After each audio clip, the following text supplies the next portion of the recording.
ঢাকার মেহমানদেরকে নিয়ে আজকে আমাদের শহরে ঘুরে বেড়ালাম, আমাদের ফ্যাক্টরিটা তাদেরকে ঘুরে দেখালাম, আমাদের এখানকার মজার মজার খাবারও তাদেরকে ট্রাই করিয়েছি, শপিং করেছি। তবে এর মাঝখানে তোমাদের ভাইয়ার কাছ থেকে এইরকম একটা সারপ্রাইজ পেয়ে যাব এইটা তো ভাবিনি। আমাদের বাড়িতে গেস্ট এসেছে আর তাদেরকে নিয়ে আজকে ঘুরে বেড়াবো আমাদের ছোট্ট এই শহরটা। বিকাল বেলায় সুন্দর করে রেডি হয়ে নিছি, আজকে আমি বোরখা পরে বের হয়েছি, কমফোর্টেবলি ঘুরে বেড়াবো। এই যে আমাদের বাড়ির গেস্ট, ওরা নতুন ম্যারিড কাপল, ওদের বিয়ের ভিডিও হয়তো তোমরা দেখছো আমার ব্লগে। এই ফার্স্ট টাইম ওরা আমাদের বাসায় ঘুরতে আসছে আর আজকে ওদেরকে নিয়ে আমাদের এই ছোট্ট শহরটা ঘুরে বেড়াবো। বিকাল বেলায় দুইটা গাড়ি নিয়ে বের হয়ে পড়লাম। এখন যাচ্ছি আমাদের এলাকার সুন্দর একটা জায়গায়, নাটোরের উত্তরা গণভবনে। আমাদের নাটোর শহরটা একদম ছোট্ট হলেও দেখার মতো কিন্তু অনেক জায়গা আছে। আজকে যদিও এই জায়গাটার ভিড় একটু কম আর আজকে আমরা আসতে একদম লাস্ট টাইমে, অল্প টাইম আছে ঘুরে দেখার জন্য। এখানে ঢুকতে পার পার্সন টিকিট লাগে মাত্র 30 টাকা। তবে ভিতরটা আসলে অনেক সুন্দর, যে কেউ আসলে এই জায়গাটা অনেক পছন্দ করে। তাই আমাদের বাসায় যে কোনো গেস্ট আসলে আমরা তাদেরকে এই জায়গাতে মাস্ট ঘুরতে নিয়ে আসি। কিছুদিন আগে মুস্কান ভাবিকেও এখানে ঘুরতে নিয়ে আসছিলাম আর এবার তার ননদকেও নিয়ে আসলাম। অল্প টাইমের মধ্যে আমরা ঘুরে বেড়ালাম এই জায়গাটা। বাহিরে যে পরিমাণে গরম, তাই ভাবলাম একটু আখের রস খাই। আখকে আমাদের এলাকায় বলে কুশার আর ওদের এলাকাতে বলে গ্যান্ডারি, মানে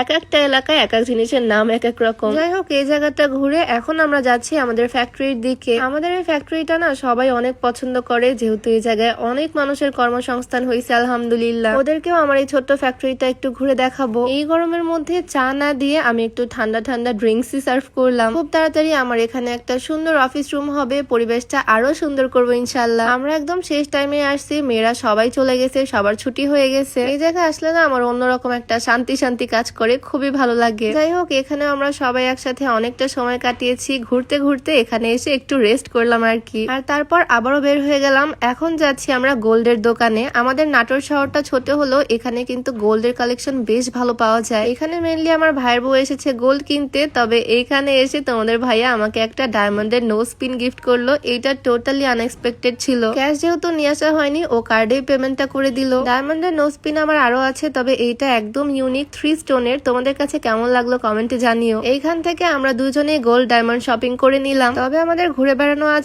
এখনো শেষ হয়নি। সম্পূর্ণ ভিডিও শেয়ার করার আগে তোমাদেরকে বলতে চাই, তোমরা যারা ডায়েট বা এক্সারসাইজ ছাড়াই ওজন কমাতে চাচ্ছ, তোমরা চাইলে ওজন কমানোর জন্য এই চাটা ট্রাই করতে পারো। ওজন কমানোর এই চা তোমরা beauty by Lim Facebook page থেকে পেয়ে যাবা। পেজটা আমার ডেসক্রিপশনে মেনশন করে দেওয়া থাকবে, হোয়াটসঅ্যাপ নাম্বার স্ক্রিনে দেওয়া থাকবে। যাই হোক, দেন মেহমানদেরকে নিয়ে চলে আসলাম আমাদের নাটোরের আরেকটা ফেমাস খাবার খাওয়াতে। এটা মেইনলি শিক কাবাব। তবে এই শিক কাবাবটা এখানকার এত মজা হয়, একটা খেলে একদম নেশার মতো হয়ে যায়। সবাই এখান থেকে 4-5টা করে শিক কাবাব খেয়েছে। বাসায় গিয়ে তো আর ভাতই খেতে পারবে না কেউ। এটার প্রসেসিংটা দেখতেও খুব ভালো লাগে। এডিট করার সময় তো আমার আবারও লোভ লেগে যাচ্ছে এটা দেখে। এরপর তাদেরকে হালিম খাওয়াতে নিয়ে চলে আসলাম। এটা হচ্ছে এখানকার পেশোয়ারি হালিম। বিফটা একদম ম্যাশ করে দেওয়া থাকে পুরো হালিমের মধ্যে। খাওয়া দাওয়া শেষে আসলাম একটু শপিং করতে। আমরা দুজনে হচ্ছে জুতা লাভার, আমাদের জুতা দেখলে মাথা ঠিক থাকে না। দুজনে একদম ম্যাচিং 2 জোড়া স্লিপার নিয়ে নিলাম। বাজারে ঘুরতে ঘুরতে আমরা অনেক লেট করে ফেলছি, অনেক রাত হয়ে গেছে, এখন বাসায় ফিরবো। তো আজকের ভিডিওটা লং করছি না, আজ এই পর্যন্তই। ভিডিও কেমন লাগলো অবশ্যই কমেন্টে জানিও। দেখা হয়ে যাবে তোমাদের সাথে নেক্সট ভিডিওতে। সবাই ভালো থাকো, সুস্থ থাকো, সবাইকে আল্লাহ হাফেজ, আসসালামু আলাইকুম।